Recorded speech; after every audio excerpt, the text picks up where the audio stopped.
Magazine et MTélé est heureuse de vous emmener aujourd'hui dans un monde de rêve, un petit monde qui est regroupé ici à la place Bonaventure.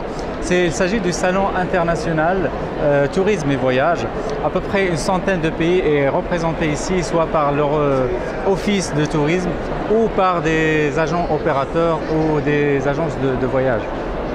Alors on va faire le tour pour vous afin de vous mettre un petit peu dans l'ambiance de cette 22e édition du Salon international tourisme et voyage.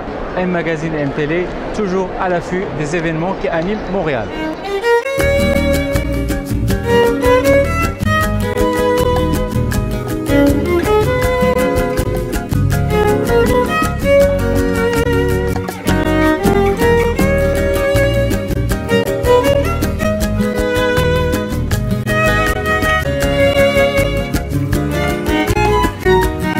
Le pavillon imposant de Mexico, situé en face de l'entrée, n'était pas une surprise pour nous.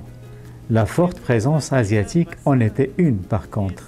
Vietnam, Chine, Inde, Philippines, Japon, Taïwan. À propos de Taïwan, M. Thomas Chang, directeur de l'Office de tourisme taïwanais, vante les mérites de son pays. À l'entendre, on comprendrait que les Asiatiques ne sont pas venus en touristes. First time our national aircraft, EVA Airline, it's a direct flight from Toronto to Taipei. Et le Maghreb, dans cette opération de charme, Marc Ancuta, président de la compagnie Celebritour, nous met en situation.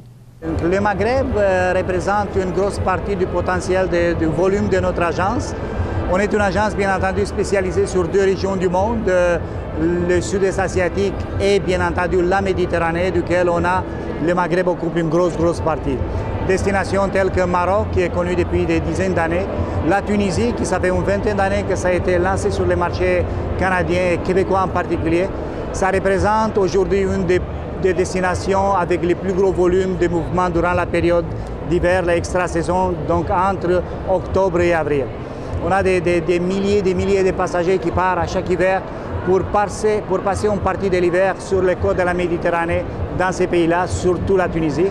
Le rapport qualité-prix, c'est peut-être un des meilleurs rapports qualité-prix qu'on peut trouver, pas nécessairement là-bas, mais peut-être une des destinations les plus attirantes dans le monde entier.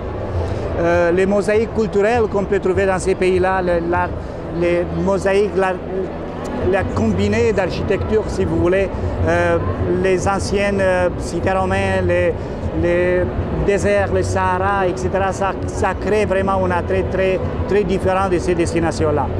On peut parler d'une destination comme la Tunisie, d'un volume d'à peu près 40 000 nuitées qu'on espère bien d'atteindre cet hiver, juste nous, pour notre compagnie. C'est une destination en croissance, sont des destinations en croissance avec tout le bassin méditerranéen et sont des destinations qui n'apportent que des éloges de la part de nos clients. Monsieur Abdelrani Ragala, directeur de l'Office national de tourisme pour le Canada, nous rassure que pour le Maroc, ça se passe plutôt bien. Le SITV, ça fait déjà plus de 20 ans qu'on est présent dans cette manifestation. Le Maroc a toujours été partenaire de ce salon. C'est un salon qui a deux volets, donc un volet qui nous intéresse énormément, c'est celui des professionnels. Donc il y a les tour opérateurs, les agents de voyage et tous les décideurs dans ce domaine qui sont présents ici. Il y a aussi le public, surtout aujourd'hui, samedi et demain dimanche. Donc on va recevoir plus de 30 000 visiteurs qui vont venir ici. Donc poser leurs questions, demander des choses au sujet du Maroc, quelles sont les nouveautés, et prendre du matériel que nous donnons, des brochures et des DVD, des choses comme ça. Et quel est l'objectif de l'opération? L'objectif, c'est d'être à côté des autres destinations concurrentes. Donc vous voyez ici le bassin méditerranéen, l'Europe, les Caraïbes, on est tous là. Et on essaie chacun de notre côté de vanter les mérites de nos pays respectifs. Vous savez, le Maroc aux États-Unis est un mythe. Donc vous savez, le film Casablanca, les grandes superproductions d'Hollywood nous ont fait beaucoup de bien. Donc dernièrement, on a fait une excellente soirée à New York qui s'appelle Read by Marrakech pour vanter justement Marrakech avec tous les nouveaux produits de luxe. Parce que l'Américain est un client très intéressé par le luxe, donc Marrakech lui offre ce qu'il veut. Donc, que ce soit Mamounia, le nouveau Royal Mansour et tous les riads. Mais pour ce professionnel du voyage, la réalité pour le Maroc n'est pas du tout rassurante. Monsieur Fadel El Hafed, président de Recep Tour et ancien directeur de la RAM à Montréal, nous explique pourquoi il faut réagir et vite. L'objectif, c'est de promouvoir encore plus le Maroc. Je suis peut-être à ma 15e participation, donc au moins mon 15e salon.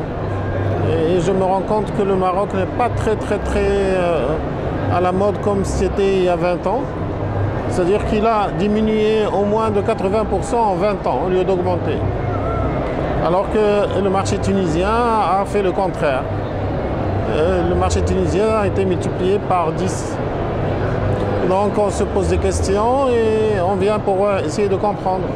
Et il n'y a pas de promotion, il n'y a pas de moyens. Et c'est dommage. C'est un manque de communication.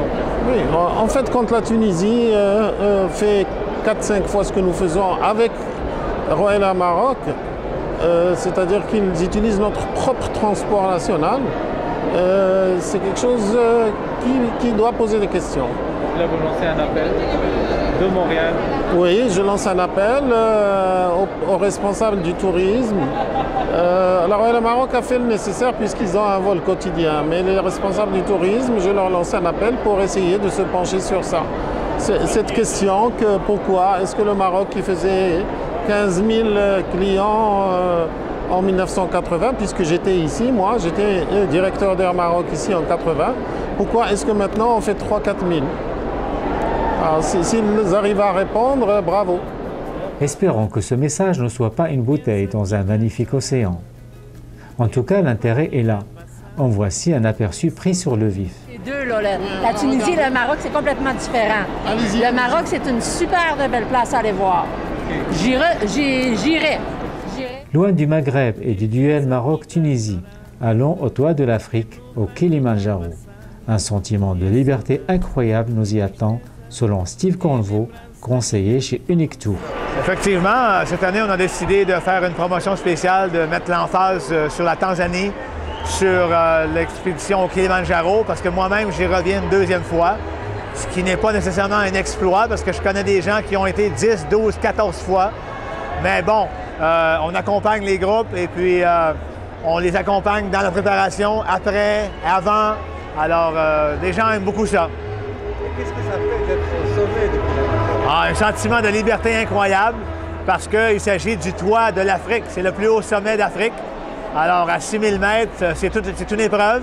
Et puis, lorsqu'on a terminé, on a le sentiment d'avoir accompli quelque chose. Un très beau défi.